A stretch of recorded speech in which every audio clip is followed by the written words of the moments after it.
¿Qué tal, señoras, señores? Bienvenidos una semana más a este espacio de la entrevista. Aquí en Localia Vigo contamos en esta ocasión con la presencia en el plató del profesor de Comunicación Política Xosé Rúas. ¿Qué tal? Buenas tardes. Moi boas tardes. Autor do manual do candidato electoral, profesor na escola, na Facultade, de Ciencias Sociais da Universidade de Vigo no campus de Pontevedra. Perfecto. Bueno, penso que é un momento aceitado a entrevista, logo estamos en campaña electoral, quedan apenas uns días para acudir ás urnas deste 26 de xuño, unhas eleccións que, bueno, din algún que é como a segunda volta do 20D, pero o que sí está claro é que son moi diferentes as anteriores. Hai 4 anos, primeiro pola presencia de novos partidos políticos e logo pola estrategia. A mí o primeiro que me gustaría preguntarche, como definiríamos este novo xeito de facer eleccións, de facer campaña electoral, profesor? Ben, bueno, eu distinguiría, como vostede ben di, dous procesos, non? Primeiro, o proceso de 6 meses,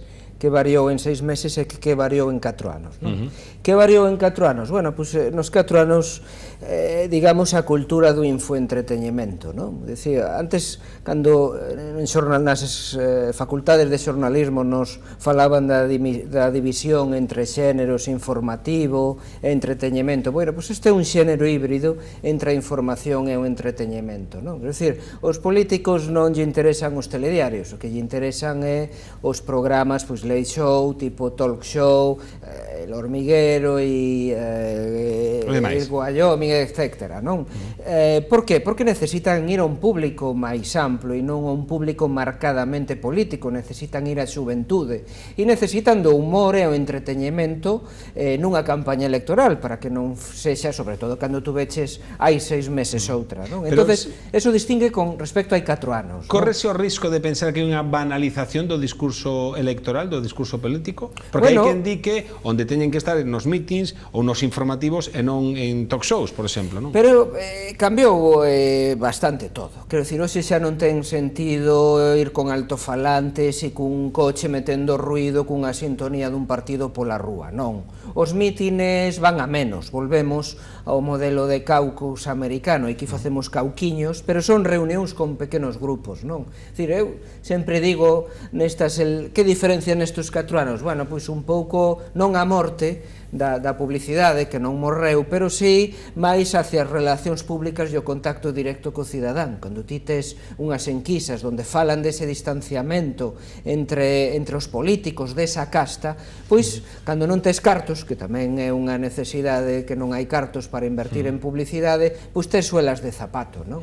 E entón o que están investindo é máis en campañas de relacións públicas. Vemos nestes días coas chamadas por teléfono que parecen telemaratóns, non? Tanto Rajoy como Pedro Sánchez coas chamadas. Ven vostede de nomear unha palabra que é casta, que é unha palabra casi diríamos nova, é unha palabra moi bella, pero digamos recuperada ao argot político por Podemos, por Pablo Iglesias. Hai uns cantos anos, cando era sobre todo con tertulio nas televisións, e logo cando foi candidato para as europeas. Unha palabra casta que neste caso desapareceu do vocabulario de Pablo Iglesias nos últimos meses, non? Estamos asistindo tamén ao marketing das palabras do discurso tamén, non? Sí, en campaña electoral, sinceramente, non hai moito tempo para lanzar mensaxes, non? Entón, as consignas que se dan, dende o punto de vista da comunicación política, en poucas e moi repetidas, non? Son sempre 5 ou 6 consignas que se machacan e reiteran, non? No caso citado vostede de Podemos, bueno, pois houbo varias claras, entre elas a de bolivarianos e populistas, que foron calando, pero igual que hai propaganda, hai contrapropaganda, non? Entón houve unha contrapropaganda moi forte para decirlles, oye, vos tamén sodes casta, tú traes os cartos de Venezuela, ti ganaches tantos cartos, entón, bueno, conseguiron, digamos, non sei se mitigar, pero si aplacar. Pero si é certo que son argumentos de grueso calibre, porque a xente exponse ocasionalmente tamén a actualidade política e os medios. Entonces é unha idea, aquela bella sentencia de Goebbels, facer que unha mentira repetida 1000 veces se convirta en verdade. Mentira ou non, pero a repetición funciona. E a verdade é que a xente está saturada, mesmo hai un efecto psicolóxico que se chama reactancia, non? Quer dizer, que a xente se vacuna contra os mensaxes directamente políticos. Por eso se interesa, os políticos se interesan e os asesores cando a xente está desarmada, digamos, cando está desarmada, home, pois ás 9 da noite, sentada cómodamente no sofá da súa casa, é máis permeable, sobre todo se eses mensaxes chegan con humor, non? E iso foi o que máis cambiou. Que cambiou, a segunda parte da pregunta, non? Que cambiou nos últimos 6 meses? O tema das guerras de vídeos, non? O tema, probablemente o tema do audiovisual, de réplicas e contrarréplicas a través de vídeos, digamos, de formato Kleenex, de usar e tirar dun día para outro, non? Xa tampouco hai cartos para grandes produccións, entonces faz unha cousa máis rápida e de fácil consumo, non? Tense dito que a denominada ou autodenominada nova política é un produto televisivo, non? Dende a bella política, por decirlo así. A pregunta é se un produto televisivo pode realmente convertirse en un partido político ou ten que haber algo máis, porque claro, eu imagínome a mí mesmo saindo na televisión e todos os días pedindo voto, supoño que non me votará nadie. Entón, a pregunta é se realmente hai un produto televisivo que pode terminar sendo un partido político, unha formación política. Bueno, non é un ingrediente único. Evidentemente, a televisión é un medio de consumo de masas, non? De todos os xeitos, a veces volcamos as campañas na imaxen, e está ben, por exemplo, para dar a coñecer un candidato. Por exemplo, alguén que se presenta a unhas eleccións en Brasil e é locutor deportivo, pois ten moitas máis probabilidades, ten un input de salida moito maior e vai ser máis coñecido pola audiencia, pero logo se espera que os candidatos falen, sepan falar. E non só que sepan falar, porque poderíamos falar incluso de algún candidato con boa oratoria, senón que rasques e poda haber algo detrás, que non seña un bluff, non? Entón, logo ten que haber equipo, non? Pero volcar unha campaña a imaxen como primer paso está ben, para dar a coñecer un candidato, pero despois hai que rascar, igual que calquer produto, e ten que haber algo máis. Vostede falaba de marcas e produtos, non? As marcas de consumo son máis duradeiras que as marcas políticas, non? É dicir, os partidos duran máis que os candidatos. Que marcas se crearon? Bueno, a famosa JFK do John Fitzgerald Kennedy, despois en España se intentou unha marca que fora a ZP, de Zapatero, e foi moito máis efímera. Bueno, tamén hai outra cousa que se chaman os ciclos, non? Quer dizer, que afectan os candidatos, igual que en publicidade se fala do ciclo de vida dun produto, pois os candidatos tamén teñen os seus ciclos de vida, momentos álxidos e momentos baixos, non? Imos ao concreto, se lle parece, imos analizar os 4 partidos, as 4 formacións máis importantes que se presentan nestes comicios e os 4 candidatos á presidencia de goberno. Imos a ir de menos a máis, se lle parece, nas últimas eleccións foi Ciudadanos, que rondou os 40 máis ou menos diputados. Primeiro, falando da formación Laranxa. Como ve vostede a campaña que está a executar? Cal é o seu nicho de mercado? Cal é a súa mensaxe? En que acerta, en que se equivoca? Dende un punto de vista estratégico, obviamente. Non teño unha bola de cristal para saber este tipo de cuestións, non? Pero dende un punto de vista así máis de estrategia, bueno, é dicir, os 4 están facendo unha boa estrategia, non? Os 5, non? Depende de, se sumemos Izquierda Unida e a unión con Podemos, non? É dicir, de buscar o seu electorado e o seu nicho de mercado. É dicir, Ciudadanos adoptou unha estrategia onde situarse no centro, a virtude está no centro, que decía o clásico, ou de dar esa impresión por a asociación e imaxe. Por asociación e imaxe, máis ben, tiña unha percepción de centro-dereita, co cal achegarse á esquerda, o que foi o Partido Socialista, con a posibilidade de pacto, pois serviulles para capear bastante ben o temporal e tratar de captar dun lado e doutro. Se cadra no último debate a 4 no que vimos Albert Rivera sen Garabata, cando no primeiro debate hai 6 meses levaba Garabata, tentaba reforzar esa idea de centro-esquerda, achegarse Sí, un pouquiño, digamos, o electorado de Podemos ou do Partido Socialista deixar a Gravata que se asocia máis á rectitude da dereita, por exemplo. Bueno, digamos que había dous con Gravata e dous sin ela, non? Era como había uns memes e unhas imaxes a través de WhatsApp de como a evolución dun mozo antes e despois da boda, non? Sí. Entonces digamos que había dous que son os clásicos entre comillas, non? Partido Popular e Partido Socialista con Gravata, inda que por suposto no caso de Pedro Sánchez era vermella, no caso de Pablo Iglesias e de Albert Rivera non levaban. Sin embargo, Pablo Iglesias sí se puxo Gravata na última etapa da campaña, pero bastante desanudada, non? A floxiña. O sea, bueno, era para non levantar. O que se suele decir a un candidato é que non levante aristas e que a roupa non sexa motivo para falar, que non distraiga do fundamental, que o fundamental é o discurso e as palabras, non? Entón, sempre se busca, fíxese vostede, por exemplo, en Estados Unidos pactan incluso como ir vestidos para non ter que estar debatindo e discutindo como vai vestido cada un. Elevan mesmo a mesma Gravata coas estrelas de todos os estados da federación, non? Mesmo pactan como ten que ser o moderador, que ten que ser unha persoa xa entrada en idade e con pelo canoso a poder ser, non? É dicir, está todo sumamente medido, non? Pero do que se trata, volvendo ao tema da imaxe, é de non levantar, que pasar desapercibido, digamos, e que a roupa non sexa motivo que desvíe a atención do que verdadeiramente debe ser que a mensaxe, ou que chame a atención sutilmente tamén. Porque este é o caso un pouco de Pablo Iglesias, que neste caso rachou radicalmente o que viña sendo a tradición de candidato con Gravata, con traxe, cando chegou el, con pulseras na muñeca, sen americana, sen Gravata, con coleta, e ao principio, recordemos, lembremos todos, que levaba incluso un pendente aquí na cella. Eso si aceptou no quitar, dixo que a coleta non, porque era como Sansón que pedía as forzas, non? Dun xeito parece que lle achega a xente do común, podemos falar moito de que por fin a xente do común entra no Congreso, pero por outro lado pode causar, pregunto, un certo distanciamento, decir, bueno, non parece tan preparado, non? Parece un home da rúa frente a unha persoa moito máis versada, non? Na cuestión, por lo menos en canto ás formas, parece, non? Non sei se hai un certo risco de banalización do que falaba antes, non sei. Sí, bueno, sí, o que pasa é que máis de Pablo Iglesias que falen dun inda, hai outra máxima que falen dun inda que seña para mal, que falen dun inda que seña ben, non? Pero dá que falar, non? E moitas veces forma parte dese ruido informativo.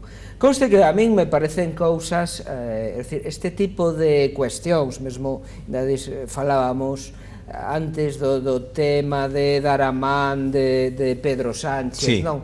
Son cuestións banales e residuais que como moito poden contribuir a reforzar o electorado propio, pero é moi difícil que contribuyan a cambiar o sentido dun voto. Unha Gravata non cambia o sentido dun voto. E ser guapo?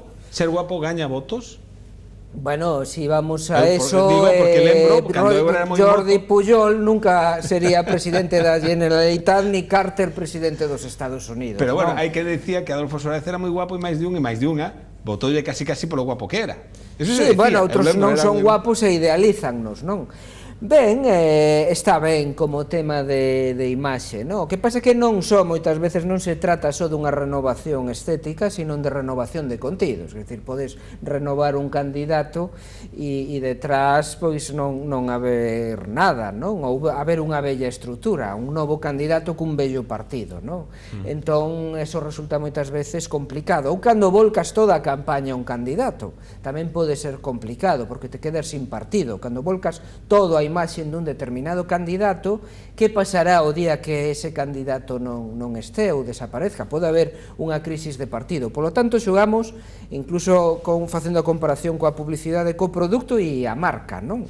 En que medida o produto que se supón o candidato pode sacrificar a marca que é o partido, non? En canto aos slogans, que é unha peza tamén fundamental de toda a campaña política, de todo o partido, temos, iba a decir, de todos os colores, de 4 colores, non? O fundamental, o morado, o laranxa, o vermello máis o azul. Non sei que é o que lle gusta máis, se o conciso, por exemplo, do PSOE de sí al cambio, pero un sí rotundo, ou outros máis do PP, que apela un pouco a seguir traballando por conquerir emprego, un pouco máis, non sei, non sei se máis farragoso, pero si máis longo.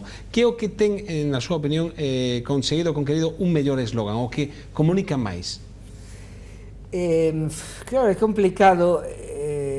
A ver, se hai unhas técnicas para os eslóganes que deben ser breves, non? Ideal, pois, 3 como moito, 4 palabras, e se é menos tamén, non? Pero un pouco tamén é que ese eslogan, o sea, directamente, non sempre nunha campaña electoral dividimos fases de investigación, de estrategia, non? E o eslogan debe ser un produto, o sea, non empecemos as campañas por o final, non?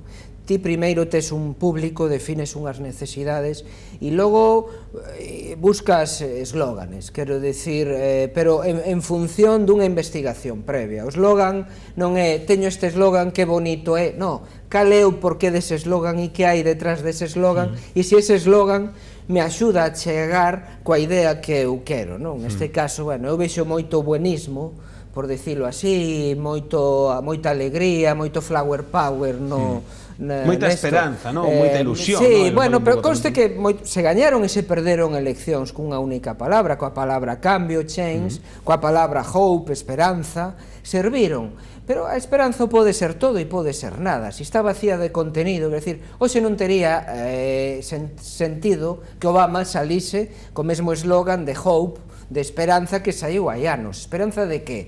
É dicir, entón, as palabras poden se encher ou vaciar de contido dependendo do contexto e dependendo do contido que queres transmitir, non? Entón non é só a forma do eslogan, que si, técnicamente ten que ser breve, sempre en positivo, non? Senón tamén se o eslogan contribuye a transmitir a idea que o eixo de campaña, non? O fundamental é cal é o teu eixo de campaña, non? E sempre hai unha pregunta: por que votalo a vostede e non votar os seus adversarios? Esa é a pregunta máis difícil de respostar. Que me dá vostede que non me den os outros? Dígame só unha razón pola que votarlo a vostede e non votar os demais, porque todos van a crear postos de traballo, viviendas de protección, van a acabar co paro, van a acabar coa corrupción. Os programas mesmos, vemos que a xente, hai estudios que din que o programa apenas un 15, un 20% pode afectar as decisións, porque a xente incluso confunde as medidas. Oxe, o que di que vai plantar 500 árbores en Vigo, chega outro mañá e dille 800, non? Entonces se xoga eso, non? Por lo tanto, hai outras cuestións máis de fondas que debe respostar unha imaxe, uns colores, un eslogan e unha puesta en escena. O que está claro que o que máis arrisca nesta estrategia un pouquiño, digamos, Podemos, no tocante, por exemplo, no programa electoral, fixo en comparación a imaxe e semellanza un pouco do catálogo de IKEA. Non sei se isto é acertado ou non, que lle parece? Bueno, o catálogo de IKEA non hai novo, todos pensamos nun programa electoral e que non o lee ninguén, porque claro, un pensa nun programa electoral e di, vou dormir, sabe, se quero dormir, leo o programa electoral de calquera partido e vou dormir. E de repente chega Podemos, curiosamente, que pagar por el, pero é o máis lido da historia da democracia. Si queres descargarlo e poder leelo. É o máis lido da historia da democracia, non sei se tanto porque hai un interese real ou porque se asemella un pouco a frescura. O catálogo de IKEA, que é o que está detrás, efectivamente? Bueno, o que está detrás, é dicir, cando investigas en publicidade, é dicir, a publicidade que sae en televisión ou que sae na prensa, por internet, é unha publicidade que fai estudios de mercado e examina tendencias, non? É dicir, se podes ver a evolución da publicidade vendo a evolución da sociedade, non? Vemos, se vamos hasta un anuncio de coches, pois os coches anuncianse con familias monoparentais, con pais separados, e isto mellor hai 15 anos podía escandalizar a moita xente, non? E a publicidade tamén debe evolucionar neste senso, cando é que rachou, non? Da sensación bueno, de que... non é novo, conste, por exemplo, do catálogo de IKEA, pois eu xa o vira nunha publicidade negativa en contra de Touriño realizada polo Partido Popular nunhas eleccións autonómicas en Galicia. É dicir, é difícil non atopar algún exemplo no pasado. O importante é como das esa mensaxe e o efecto que consigues con esa mensaxe. Os anuncios de IKEA están ben feitos. Se tú logras agarrarte a esa anclaxe e conseguir unha peza fresca, non digamos, semi-novedosa, pero si fresca e distinta e chamativa, como mínimo, pois podes provocar máis descargas. E fala moito da clase media, non, IKEA, e fala moito do modelo sueco, e fala moito de socialdemocracia, non? Parece que está todo un pouco pensado ao redor desa idea, non, de moderación ou de socialdemocracia, non? Sí, evidentemente, sí. Ahora, ben, conseguiu máis descargas e igual que todos estos programas que falábamos, ¿no? de ir a comer a casa de algún famoso, de estar 2 días ou 2 días e medio con un político, bueno, polo menos o que podes provocar é, non sei se aceptación, pero si, dende logo, non rexeitamento por parte dos teus opositores, non? É dicir, basicamente o que buscas é ampliar público e ampliar algo máis dos teus votantes. Como voto propio non ganas unhas eleccións, tes que picar voto de antigos votantes de outras formacións. Entonces, este tipo de campañas, bueno, pode ser equivalente pode ser unha campaña de mantemento, unha campaña, digamos, competitiva, de tratar de cazar votos da competencia, non? É o que se trata nestes casos, sobre todo nos últimos tramos da campaña, cando uns van a buscar voto, digamos, potencial ou alleo, e outros o que van é a reforzar o electorado propio, que non se nos vayan os nosos, non? De feito, falouse de dúas cousas antes de comenzar esta campaña electoral. Unha era do custe da mesma, falouse incluso de facer un mailing conxunto de todos os partidos, non houbo acordo nin niso. Curiosamente, sí, entre Ciudadanos e Podemos decían que vale, que podía haber un mail conxunto entre eles, pero os outros dixeron que non. Porque os que teñen menos recursos sempre son os que... E outro é a duración das campañas. Hai quen dixo que unha semana era máis que suficiente, e máis cando levamos 6 meses dende as últimas eleccións. A pregunta é, si vostede cree que as campañas deberían ser dunha semana, moito máis cortas. Hai quen di que a campaña realmente dura unha semana e a segunda se trata de non perder os votos que conseguisteis que arrepañaches na primeira. Non sei se deben ser máis cortas ou non. As campañas duran unha legislatura.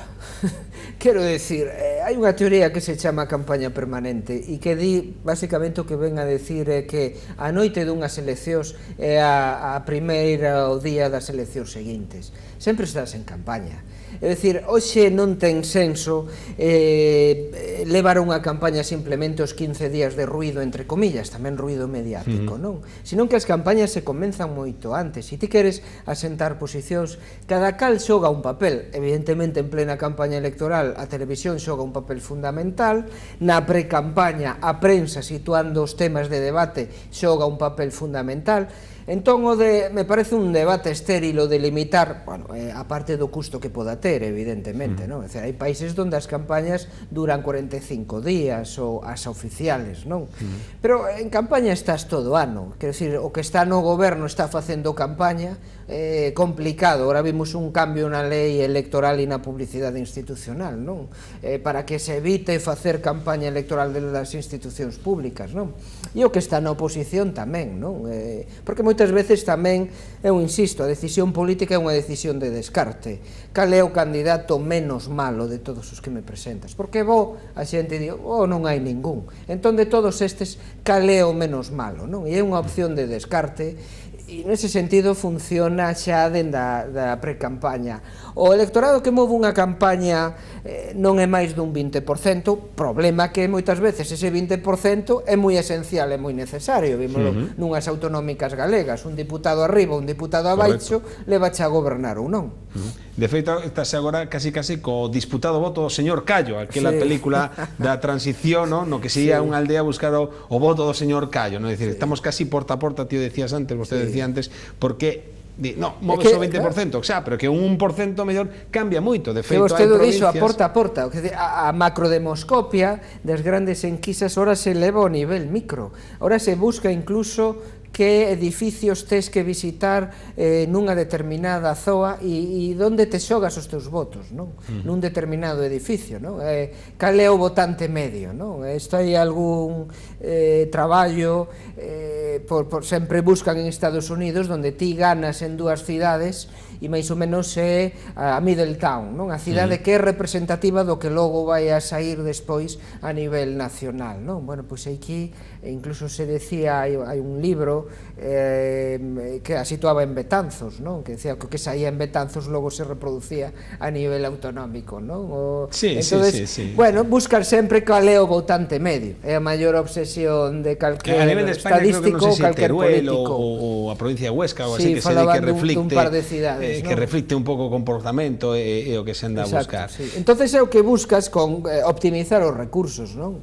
Indo donde realmente está o teu potencial de voto sin perder os teus votantes. Non nos queda moito tempo, gustaríame que me dixera con que se queda de cada formación, por exemplo, do Partido Popular, do seu himno, por decir algo, porque é un himno que todo o mundo recoñece. Ten múltiples versións, a última de bachata, me parece que. Sí, nos fixemos de Podemos con que se quedaría de Ciudadanos os puntos fortes. O partido, en canto a comunicación, o himno do Partido Popular calou moito. De feito, nos temos un grupo de investigación sobre temas de neuromarketing e comunicación e fixemos unha investigación comparando o himno do Partido Popular e o himno do Partido Socialista con variabilidade de frecuencia cardíaca. Nos o que facíamos era ver unhos medidores para medir as pulsacións e é certo que mesmo a xente que se reconocía nun cuestionario tendencialmente de esquerdas, o seu corazón, digamos, había máis picos estadísticos cando escoitaba a versión, incluso preguntamos é máis